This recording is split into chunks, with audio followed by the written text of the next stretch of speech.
अस्सलाम वालेकुम नाजरीन, मैं हूं आपकी होस्ट एनिशा और आप देख रहे हैं पाक अलर्ट्स और हमारा show views and reviews with Anisha. अच्छा, आज का जो शो है वो कुछ इस तरह से स्टोरी है, एक जैसे मैं स्टोरी कह रही हूँ वो इस वजह से कह रही हूँ कि जो एक इतना बड़ा हादसा हुआ है जो आज मैं आपके सामने रखना चाहती हूँ और डिटेल में भी बात करूँगी। हमारे साथ टेलीफोन लाइन पे भी हमारी एंकर पर्सन भी होंगी जिसने जो इस पूरी स्टोरी को देख रही हैं, इस पूरी चीज़ को देख रही हैं और किस तरह से सारे मामलात हुए वो उनसे डिस्कस करेंगे। पर उससे पहले ये कहना चाहूँगी कि जब एक औरत की शादी होती है और कहते हैं कि जब औरत शादी होकर किसी घर में जाती है तो वो पूरा एक ख़ानदान बनाती है, उससे एक नस्ल चलती है।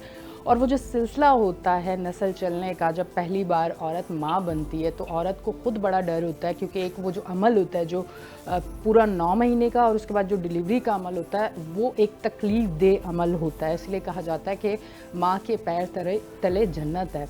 और वो जब एक सिलसिला जो होता है, जिस टाइम आप हॉस्पिटल जाते हैं और फिर उसके बाद वो जो डिलीवरी होती है, वो बच्चा आपके हाथ में आता है, जो माँ की खुशी होती है वो सारी तकलीफ़ उस टाइम की भूल जाती है अपनी औलाद देख के। अब ये आप सोच रहे होंगे कि आज एनी ये सारी बातें क्यों कर रही है। उसकी वजूहत ये है कि एक केस हुआ जिसमें मैं आपको बताना चाहूँगी कि एक लड़की जिसकी शादी हुई और फिर उसका वो माँ बनने के लिए जब वो उसकी एक उम्मीद हुई कि भाई अब वो माँ बनेगी, खुशी खुशी उन्होंने वो 9 महीने का जो एक टाइम था वो गुजारा। और जब डिलीवरी का टाइम आया और वो हॉस्पिटल गई तो वहाँ ऐसी कुछ मिसमैनेजमेंट हुई जिसकी वजह से आज वो लड़की वेंटिलेटर पे है, ज़िंदगी और मौत की जंग में। वजूहात क्या थी, कहाँ गलती हुई, डॉक्टर से गलती हुई, क्या ऐसी चीज़ें थी, क्यों हम आपको कहते हैं कि अवेयरनेस की कमी है। जब आप कोई भी मतलब किसी तरह की बीमारी हो, ऑपरेट हो, कोई भी आप अपना ट्रीटमेंट करवा रहे हो तो सबसे पहले आप ये देखें कि आप जिस हॉस्पिटल में जा रहे हैं आया वो हॉस्पिटल कैसा है, फिर उसके बाद जिस डॉक्टर के पास जा रहे हैं वो डॉक्टर कैसा है। और उसके साथ साथ कुछ अवेयरनेस आप लोगों को भी होनी चाहिए कि आप जो ट्रीटमेंट ले रहे हैं क्या आया वो सही ट्रीटमेंट हो रहा है, क्योंकि यहाँ पे ऐसी बहुत सारी चीज़ें हो रही हैं जिसकी वजह से मामलात ख़राब हो जाते हैं। तो ये आज का हमारा टॉपिक है जिस पे हम बात कर रहे हैं। हमारे साथ एंकर पर्सन जर्नलिस्ट साइमा कमल हमारे साथ मौजूद हैं जो इस पूरे केस को देख रही हैं और उन्होंने इस पे शो भी किया है, उस फैमिली के पास भी गई हैं, उस फैमिली से बात भी की है। इस टाइम उस लड़की की क्या सूरत हाल है, इस टाइम वो फैमिली किस कर्ब से गुजर रही है, वो तमाम मामलात हम साइमा कमल से पूछते हैं। साइमा कमल हमारे साथ टेलीफोन लाइन पे मौजूद हैं, उनको हम लेते हैं। अस्सलाम वालेकुम। अस्सलाम वालेकुम साइमा, आपको मेरी आवाज़ आ रही है? जी साइमा, आपको मेरी आवाज़ आ रही है? जी जी बिल्कुल आवाज आ रही है। अच्छा साइमा, अब बताइएगा ये जो केस हुआ है। जी अलीशा।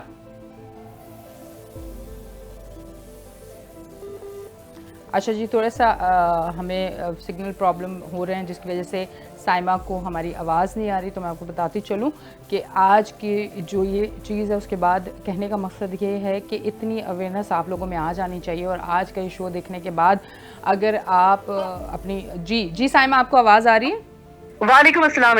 अच्छा साइमा, थोड़ा सा पहले तो ये बताएं, ये जो एक केस है जिस पे आपने प्रॉपर जो है डिटेल में शो किया है, उनके पास गई हैं, जी जी। क्या ये मामलात हैं, किस तरह से हुए, थोड़ा सा इस हवाले से बताइएगा। अच्छा एनी देखिए, ये नॉर्थ नाजमाबाद में एक प्राइवेट हॉस्पिटल है, एफएम हॉस्पिटल के नाम से। ठीक है। अच्छा, इसका पहले आपको बता दूं, इसके हवाले से मुताबिक शिकायत इसी तरह की और इसी तरह की नेग्लिजेंस की, मेडिकल नेग्लिजेंस की और पैरामेडिकल स्टाफ और डॉक्टर्स के हवाले से ये ऑलरेडी रजिस्टर्ड हो चुकी हैं। ये बात याद रखिएगा, ये पहला केस नहीं है, इससे पहले कई केसेस हैं, इसमें पहले भी कई खवातीन एक्सपायर हो चुकी हैं। ये बात सबसे पहले याद रखिएगा। ये हॉस्पिटल एफएम हॉस्पिटल 20 साल अलीशा जो कि अपने पहले बच्चे को डिलीवर करने जा रही थी और उनकी 9 महीने की प्रेगनेंसी बहुत अच्छे तरीके से उन्होंने मेंटेन की, बहुत अच्छे तरीके से खातून ने और उनके घर वालों ने मेंटेन की। उसके बाद जिस दिन उनकी चेकअप करवाना था उस दिन उनको लेकर गए हैं, पूरे महीने हो चुके थे और वहां पर जब ये चेकअप करवाने के लिए गई हैं तो वहां पर उनको अननेसेसरी एक ड्रिप लगाई गई, कुछ इंजेक्शंस डाल के, जो कि फौरी तौर पे उन्होंने अलीशा को, 20 साल अलीशा को उस क्रिटिकल कंडीशन में जिस वक्त उसकी बहुत हसास उसकी हालत थी, उसमें उसको गलत इंजेक्शन लगाकर, गलत ड्रिप लगाकर उसकी हालत अचानक विद इन सेकेंड्स उसकी हालत गैर हो गई। मतलब डॉक्टर उस टाइम चिल्लाने लगी। साइमा उस टाइम डॉक्टर मौजूद थे जब ड्रिप लगाई गई है? उस वक्त बिल्कुल मौजूद नहीं थे, क्योंकि वहां पर हमें जो बताया गया है कि जो जूनियर डॉक्टर्स हैं उनके हवाले ये इतना सेंसिटिव केस दिया गया। अच्छा। और पैरामेडिकल स्टाफ के सपोर्ट कर दिया गया, बजाय ये कि कोई सीनियर डॉक्टर उस वक्त उनको हैंडल करता। उसके बाद क्या हुआ है कि अलीशा जो वो गैर हुई है, और इतनी गैर हो गई कि पहले उन्होंने इतना अमाउंट जो था वो पहले उन्होंने जमा करवाया। जो हॉस्पिटल्स वाले, सबसे पहले तो ऐसा लगता है कि जैसे मजमा खाने वहां पर जाते के साथ ही सबसे पहले तो ऐसा लगता है कि जैसे सिर्फ ऐसा ही उनका दीन है और उनका ईमान है माजरत के साथ, लेकिन बिल्कुल इस केस में बिल्कुल ऐसा लगा। उन्होंने फौरी तौर पे जो एक मुसलसल एक ये कहा जा रहा था कि ये एक नॉर्मल डिलीवरी है। उस लड़की की उम्र भी कम, 20 साल की, उसकी हाइट वगैरह बिल्कुल सही जिस तरह एक नॉर्मल डिलीवरी के लिए चाहिए होती है, कोई उज़र नहीं था और उसकी नॉर्मल डिलीवरी ही कही गई थी। उन्होंने कहा कि नहीं, अब फौरी तौर पे जो है वो हालत इतनी नाजुक है तो हमें ऑपरेशन करना पड़ेगा, तो मजीद अमाउंट आप जमा करवाएं। उनकी नजर में मर जाए बेशक आपका मरीज या मरीजा, या फिर उसको जिंदगी के लाले पड़ जाए, पहले पैसा जमा करवाओ, पहले पैसा जमा करवाओ। किसी तरीके से फैमिली ने उसी वक्त अर्जेंटली, कहाँ पे वो डिलीवरी नॉर्मल हो रही थी और कहाँ पे उन्होंने फिर जो था वो उसको डिक्लेयर कर दिया कि इसका सिजेरियन होगा, वो भी जबरदस्ती का सिजेरियन। उनकी गलती की वजह से वो फैमिली किसी तरीके से उन्होंने कहा कि जान बख्शी हो जाए, उन्होंने जल्दी से वो पैसा जमा करवा दिया जैसे तैसे करके।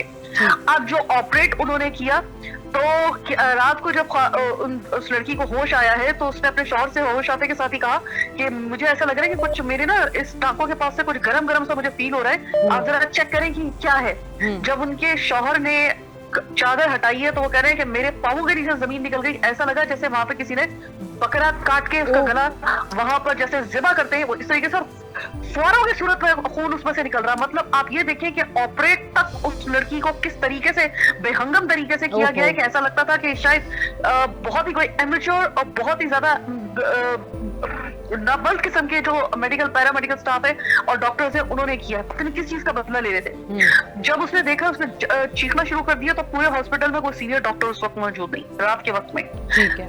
24 आवर्स इमरजेंसी का वो दावा करते हैं। तो रात के वक्त में कोई डॉक्टर नहीं था, तो उन्होंने जल्दी से नर्स जो आई है तो वो उनके हाथ पांव फूल गए। उन्होंने उसी हालत में उस जख्मी लड़की बगैर नमनेस, बगैर बेहोश किए, उसको उसी हालत में जिंदा लड़की को टांके लगाना शुरू कर दिए। इस तकलीफदेह हालत में वो चीख रही थी और उसको इतने बुरे तरीके से टांके लगाए कि उस खून बंद करने के लिए उसको पता ही नहीं था, करीब वो डॉक्टर है नहीं, मुझे जो समझ में आया मैंने वो किया। उस लड़की की हालत ये कर दी कि 24 घंटों के बाद पता चला कि उस लड़की के इसी तरीके से 2 दिन के बाद पता चला इस तकलीफ हालत में लड़की की कि उसको जब चेकअप कराने के लिए आगा खान हॉस्पिटल लेके गए तो उन्होंने बताया कि इसके इसी केस के सिलसिले में इसके अच्छे भली इस 20 साल की हंसती खेलती एक्टिव लड़की के गुर्दे नाकारा हो चुके हैं दोनों, और उसके जो जिगर है वो भी बहुत बुरे तरीके से अफेक्ट हुआ है। और इस वक्त उसके ऊपर से लेकर आप अंदाजा लगा सकती हैं, आप खुद भी खातून है, हमारी एक छोटी सी उंगली के अंदर एक छोटा सा दाना हो जाए ना, पस वाला इन्फेक्शन हो जाए, बहुत तो पूरी रात हम सो नहीं सकते, बहुत तकलीफ होती है। उसका पूरा का पूरा पेट इस वक्त जो है वो इन्फेक्शन ज़दा है। वो लड़की तड़प रही है और उसका सब बड़ी खतरनाक बात ये कि बदबख्तों ने इस तरीके से उसको ट्रीट किया है, उसकी जिंदगी तबाह की है कि वो 20 साल की लड़की जो है वो इस वक्त इतनी तकलीफ में कि उसका पूरा जो है ना वो इन्फेक्शन वापस जा ही नहीं रहा है, रिवर्स हो ही नहीं रहा है। वो इतने ट्रीटमेंट कर रहे हैं लेकिन उसका रिवर्स नहीं हो रहा, वो इस तरीके से उसको ट्रीट किया गया है। वो लड़की इस वक्त वेंटिलेटर पे है और उस वक्त जिंदगी मौत की कश्मकश में है। और आई एम सॉरी टू से, मुझे आपको बताने के लिए मेरे पास कोई अच्छी खबर नहीं है कि उस लड़की के बारे में डॉक्टर्स ने ये कहा है कि इसका चूंकि वो रिवर्स नहीं हो रहा है इसका ट्रीटमेंट के बावजूद इसका इन्फेक्शन, तो हमारे पास कुछ ज्यादा अच्छी खबर नहीं है। कुछ दिन का जो बच्चा है वो अपनी माँ को नहीं देख पाया है। वो लड़की अपने सोचिए कि एक माँ जो है उसने किस तरीके से बच्चे को जो है वो 9 महीने रखा होगा, उसको किस तरीके से बहुत सारे ख्वाब होंगे किया होगा। साइमा, बहुत सारे ख्वाब होंगे। आपको पता है कि ये जो टाइम होता है ये बहुत सारी खुशियाँ होती हैं, एक बच्चा बहुत सारी खुशियाँ लेके आता है, वो खुशियाँ तो इनकी बिल्कुल खत्म हो चुकी है। 20 साल की लड़की है, उसके खुद के कितने ख्वाब होंगे। आप सोचिए कि वो मेरा बच्चा होगा, मैं इस तरीके से उसके यार एक हंसता बसता घराना, एक हंसती खेलती लड़की आप तबाह बर्बाद कर दी। अब गिल्ट उन्होंने फील किया जब सारे सबूत, वो जो हंगामा आराई हुई है। अच्छा। और जरा ये थोड़ा सा इसमें मीडिया ने भी शोर मचाया है, तो जो एफएम हॉस्पिटल के जो मालिक हैं वो पुलिस के पास जब उनको बुलाया गया है, क्योंकि पूरी जो पढ़ी लिखी फैमिली थी, ये फौरी तौर पे उन्होंने पुलिस से कांटेक्ट किया है और जिस तरीके से तरीकेकार होता है उन्होंने फॉलो किया। तो जो इनके जो सरपरस्ते आला थे इस हॉस्पिटल के, वो साहब बाकायदा तौर पे गिल्टी, उन्होंने कहा कि मैं गिल्टी हूँ, हाँ मेरी तरफ से ये नेग्लिजेंस हुई है, मैं इस बच्ची का खर्चा उठाऊंगा, जितना भी इसका इलाज होता है मैं इसको आप आगा खान में दाखिल करवाएं, इसका सारा खर्चा मैं लूंगा। या अब वो शख्स कह रहा है, पहले तो वो गिल्टी हो रहा था, अब बकौल इनके घर वालों के पुलिस, जब तक उनको ये लग रहा था कि दीगर इदारे उनके साथ जो है उनकी आशीर्वाद उनको हासिल नहीं है, तब तक तो वो कह रहे थे कि मैं गिल्टी हूँ। अब वो फिरौन बन गए, अब वो कह रहे मेरे पास तो पैसे ही नहीं है, आई एम सॉरी। अच्छा, मतलब देखकर उन्होंने कहा है कि मेरे पास तो पैसे नहीं है। अब वो लड़की इस वक्त जान समझ लें कि उसकी जो है ना वो उस रिस्क के ऊपर आई हुई है कि जिस वक्त आप और मैं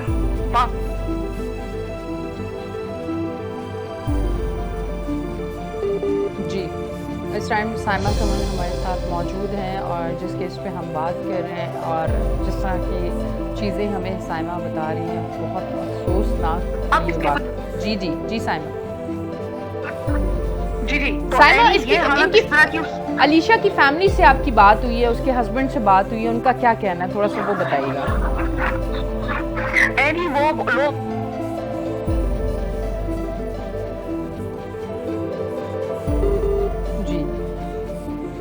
अच्छा जी, क्योंकि आपको पता है कि कराची के मौसम के हवाले से भी हम अगर थोड़ी सी बात कर रहे हैं, आज तो कराची में थोड़ा सा बारिश का सिलसिला भी है। जी जी जी साइमा। एनी मेरी उनके घर वालों से बात हुई है, वो यकीन मानिए कि उनका सिर्फ अब ये कहना है कि हमारी आखिरी उम्मीद सिर्फ मीडिया है, यानी वो आपकी और मेरी तरफ देख रहे हैं, क्योंकि पुलिस ने, मीडिया तो अपना किरदार अदा कर रहा है ना। जी अच्छा जी, नाजरीन ये तमाम तो सूरत से आगाह कर रही हैं साइमा। जी साइमा।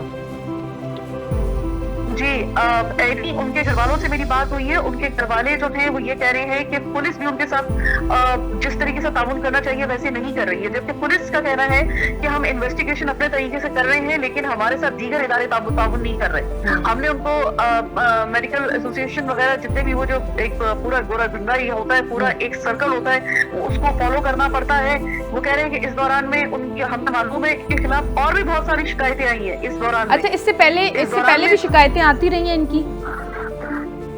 इससे पहले नातादाद शिकायतें आई है। मैं आपको एक बात बता रही हूँ कि जब मैं एसएचओ से बात करने के लिए नूरजहां थाना में गई थी, तो वहां पर डकैती की वारदात की अपनी कोई एप्लीकेशन लेकर कोई आया था रिपोर्ट दर्ज कराने के लिए। जब उन्होंने एफएम हॉस्पिटल का नाम सुना तो वो चौंक गए, वो कहने लगे भाई हम तो खुद इसके विक्टिम है। और फिर उन्होंने बताया कि हमारे फला रिश्तेदार की बेटी जो थी वो एक्सपायर हो गई। फिर उसके बाद हमारे चैनल के जो नुमाइंदे हैं मलिक फैसल, वो बाहर गए हैं, उन्होंने सबसे पहले रिपोर्ट किया था। तो उनको फिर एक ऐसी फैमिली जो थी उसने अप्रोच किया जिनकी अपनी बहन वो भी इतनी यंग थी और वो भी बिल्कुल इसी तरीके से वहां पे उस हॉस्पिटल में एक्सपायर हुई।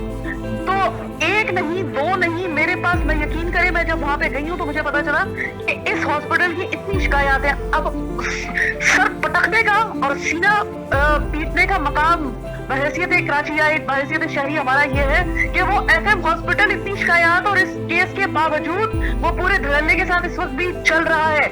उसी तरीके से वहाँ पर वो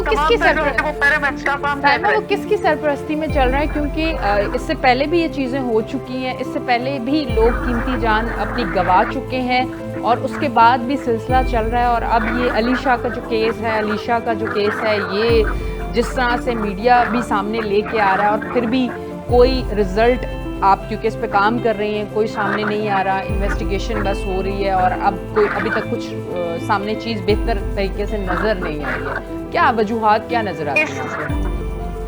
मैं ये कहना चाहूंगी कि जब ये प्रोग्राम किया गया था तो हमारे नुमाइंदे को भी धमकियां मौसूल हुई, यानी कि आप यहाँ से अंदाजा लगाएं कि एक तो चोरी, ऊपर से सीना चोरी। अच्छा, कि वो गिल्ट क्या फील करेंगे कि हमारे यहाँ तो इतने लोग मर चुके हैं, लड़कियां मर चुकी हैं हमारे हॉस्पिटल में, कि वो अगर कोई इसके ऊपर आवाज उठा रहा है तो उसको धमकियां देना शुरू कर देते हैं। हमारे नुमाइंदे के पास बाकायदा तौर पे धमकियां आई है, उनके घर वालों को धमकियां बाकायदा तौर पे मिल रही है कि आप इस केस से दस्तबरदार हो जाए। आप मुझे बताएं कि जिसकी 20 साल की जिसकी बीवी और जिनकी बच्ची जो है वो जिंदगी मौत की कश्मकश में एक हॉस्पिटल की वजह से, ना उसकी नेग्लिजेंस की वजह से है, वो कैसे पीछे हट जाएंगे? आप मुझे ये बताइए। वो तो जिंदगी मौत का मामला तो फिर उनके लिए भी है। तो मैं यहाँ पर मैंने अपने प्रोग्राम में भी कहा, मैं आपके प्रोग्राम में भी कहती हूँ कि मैं 10 बरस मैं दरख्वास्त करूंगी अजरा पेचो हो साहिबा से कि इस पे इस वक्त सडन एक्शन ले, इस वक्त एक्शन नहीं ले, सडन एक्शन ले फौरी तौर पे।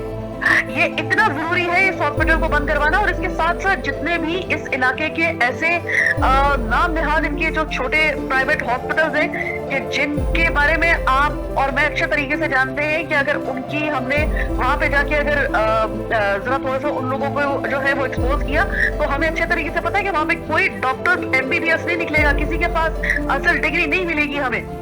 पैरामेडिकल स्टाफ हम लोगों को पता है कि वो बाकायदा पैरामेडिकल स्टाफ नहीं है, लेकिन 4 कमरों का जिसके पास मकान होगा या वो मैटरनिटी होम खोल लेगा यहाँ पर, या फिर वो कोई हॉस्पिटल छोटा सा खोल के बैठ जाएगा। कोई लेख देख नहीं है, कोई मॉनिटरिंग नहीं है कि ये कराची के अंदर इस तरीके से हॉस्पिटल के नाम पर मजमा खाने चल रहे हैं। इस तरह से तो अब ये जो केस अभी आपने भी इस पे काम किया है और हम भी अभी हमारा शो ये ऑन एयर हुआ है और लोग देख रहे हैं, तो इस तरह तो खवातीन और उनकी फैमिली बहुत डर जाएगी कि एक जो खुशी का टाइम होता है वो तो एक डिप्रेशन में लोग चले जाएंगे कि आया अब हम किसको सच्चा समझे और किसको समझे कि यहाँ कुछ भी हो सकता है, क्योंकि चीज़ें इतनी आसानी से चल रही हैं और फिर ये चीज़ें सामने भी आ रही हैं, कुछ बेहतर फैसले नहीं हो रहे, कुछ काम नहीं हो रहा इस पर। तो इस टाइम तो ये बड़ी सूरत हाल खतरनाक है। मैं जब ये प्रोग्राम करने के लिए वहाँ पे गई थी तो लोग इतने ज्यादा डरे हुए थे क्योंकि ऐसे मोहल्ला इकट्ठे हो गए थे। तो किसी और के घर में भी खुशी आने वाली थी, कोई डिलीवरी होने वाली थी उनकी किसी बहू की। उन्होंने कहा हम इस वाक़े के बाद इतने ज्यादा अब मोहतात हो गए और इतने डर गए हैं कि हम कह रहे हैं कि हम पुराने जमाने की तरह किसी दाई की मदद देकर घर में डिलीवरी करवा लें, इससे बेहतर है, इससे बेहतर है वो उसमें बचत हो जाएगी, इससे बेहतर है। क्योंकि अगर जिस तरह के हॉस्पिटल में जो हालत इस अलीशा लड़की की हो गई है, हमने जो अपनी आंखों से उसकी हालत देखी है, तो हम तो रिस्क नहीं लेंगे। हम किस हॉस्पिटल में जाएं? अब मुझे बताएं कि इस वक्त आपके पास 4 बड़े हॉस्पिटल्स हैं जिन पे आप रिलाई कर सकते हैं, जिसमें जिला हॉस्पिटल है, सिविल हॉस्पिटल है, इसके अलावा आपके जो गवर्नमेंट लेवल के जितने भी आपके जो ये दो ऐसे हॉस्पिटल है ना कि जो कि आपको फिंगर टिप पे याद होने चाहिए। इसके अलावा अगर आपके पास पैसे हैं और अगर आप अफोर्ड कर सकते हैं तो नेशनल हॉस्पिटल और आगा खान हॉस्पिटल, अगर आप अफोर्ड कर सकते हैं, अगर आप अफोर्ड कर सकते हैं, वाज़ेह रहे कि अगर आप अफोर्ड कर सकते हैं तो ये 2 हॉस्पिटल है। इसके अलावा बाकी जो जीता हॉस्पिटल है जो कि एक बड़ा नाम है, इसके अलावा जितने आपके इलाकों के बड़ी नुक्कड़ पे आपको छोटे मोटे हॉस्पिटल्स बन रहे हैं, क्यों नहीं क्रैक डाउन उनका? इनको जो सही हॉस्पिटल सही तरीके से काम कर रहे हैं, जिनके पास पूरी उनके डॉक्टर जो है वो क्वालिफाइड है, उनका पैरामेडिकल स्टाफ क्वालिफाइड है, उनके पास किसी किस्म की वहाँ पे कोई शिकायत नहीं है, आप उनको चलने दें। और जहाँ पे आपको 1% भी किसी हॉस्पिटल के ऊपर डाउट है, बंद कर दें, शट उसको मतलब उसको शट डाउन कर दें, उसको इस तरह बंद करें, उसको इस तरह सील करें कि दोबारा वो खुल ना सके। क्योंकि आपको मैं वाज़ेह तौर पे आपको बता रही हूँ कि ये मेरे अल्फाज ये मत समझिएगा कि मैं दानिस्तगी में मैं ये अल्फाज अदा कर रही हूँ, मैं दानिस्तगी में इंटेंशनली मैं ये अल्फाज इस्तेमाल कर रही हूँ कि वो हॉस्पिटल नहीं है, वो मस्का खाने हैं बाकायदा तौर पे आपके और हमारे घरों की लड़कियों को और हमारे घर के प्यारों को, और हमारी जिंदगियां किसी हमें भी इसी तरीके से मजहब पे इस हॉस्पिटल के नाम पे जो ये मजहब पे चलते हैं ये किसी भी लपेट लेंगे। बिल्कुल ऐसे। अब आप मुझे बताइए कि क्या वहाँ से कभी जो है वो वजीर आला सिंध नहीं गुजरते होंगे या फिर मेयर कराची नहीं गुजरते होंगे उस सड़क से, या फिर वो नहीं गुजरते होंगे, लेकिन बात ये कि आपके हर गली के नुक्कड़ पर अगर आपको एक बरसाती मेंढकों की तरह सारे हॉस्पिटल्स मिलेंगे तो आप किस हॉस्पिटल को आप देखेंगे? ये तो एक क्रैकडाउन आपको करना पड़ेगा इन हॉस्पिटल्स के खिलाफ। बिल्कुल ऐसा ही है साइमा, क्रैकडाउन होगा तो ही बात बनेगी, वरना एक हॉस्पिटल FM हॉस्पिटल बंद करेंगे, 6 उसके पीछे और हॉस्पिटल है इसी टाइप के, कहाँ से आप बचाएंगे? क्रैकडाउन करना पड़ेगा, सीधा क्रैकडाउन होगा। और ये ओपन एंड शट केस है, इसको इतना लटकाने की जरूरत नहीं है। इस एलिशा के इस केस के ऊपर बंद कर दे, सील कर दे, लेकिन यहाँ पर एक इदारा दूसरे इदारे के साथ ताउन ही नहीं कर रहा, कहाँ से उसको वसील किया जाएगा? ठीक है जी साइमा, बहुत बहुत शुक्रिया, आपने आज हमारे साथ टेलीफोन लाइन पे मौजूद थी और आज इस केस पे आपने बात की और आपने ये भी बताया। और हमें खुद भी देखें, हमें खुद भी देखना चाहिए, इतनी समझ, हम इंसान हैं, हमें इतनी समझ होनी चाहिए कि आया जिस जगह हम जा रहे हैं, जिस हॉस्पिटल में हम जा रहे हैं, प्रॉपर डिटेल्स आप वहाँ की लें अपनी सोच समझ से। अच्छा, होता कुछ यूँ है कि जितनी महंगाई है, बेरोज़गारी है, हर इंसान चाहता है कि अगर कम अमाउंट में ये चीज़ हो जाए तो सबसे ज़्यादा बेहतर है। एक सबसे जो बड़ी वजह है वो जो मुझे नज़र आ रहा है वो ये वजह है। पर फिर उसके बाद क्या होता है? उसके बाद ये होता है जो अलीशा के साथ हुआ। अलीशा इस टाइम जिस तकलीफ़ और कर्ब से गुज़र रही है और उसकी फैमिली, और एक उम्र 20 साल की, अभी ज़िंदगी पड़ी थी, अभी बहुत सारी खुशियाँ देखनी थी, बहुत सारी बहारें देखनी थी, अभी उसने अपने बच्चे को देखना था जो कि अभी वो जिस हालत में है, वेंटिलेटर में है, वो होश में नहीं है, उसे नहीं पता कि उसके घर बेटा पैदा हुआ है या बेटी पैदा हुई है, ना वो बच्चा अपनी माँ की गोद में गया है। ये एक तकलीफ़ दे अमल है। हमारी आवाज़ जहाँ जहाँ पहुँच रही है, मेरे शो को जहाँ जहाँ देखा जा रहा है, खुदारा इस तरह के जो प्राइवेट हॉस्पिटल और क्लिनिक आपके गली के हर नुक्कड़ पे मौजूद है, आपके इलाकों में मौजूद है। चेक एंड बैलेंस रखें, इन चीज़ों को ख़त्म किया जाए ताकि हम लोगों की लाइफ सिक्योर हो सके, हम अपने आप को सेफ महसूस करें। आज का जो टाइम जो है वो खत्म हो चुका है, लेकिन अगले शो में जब आएंगे एक अच्छे टॉपिक के साथ आएंगे। अपनी होस्ट एनिशा को दें इजाज़त, फिर मिलेंगे। अल्लाह हाफ़िज़।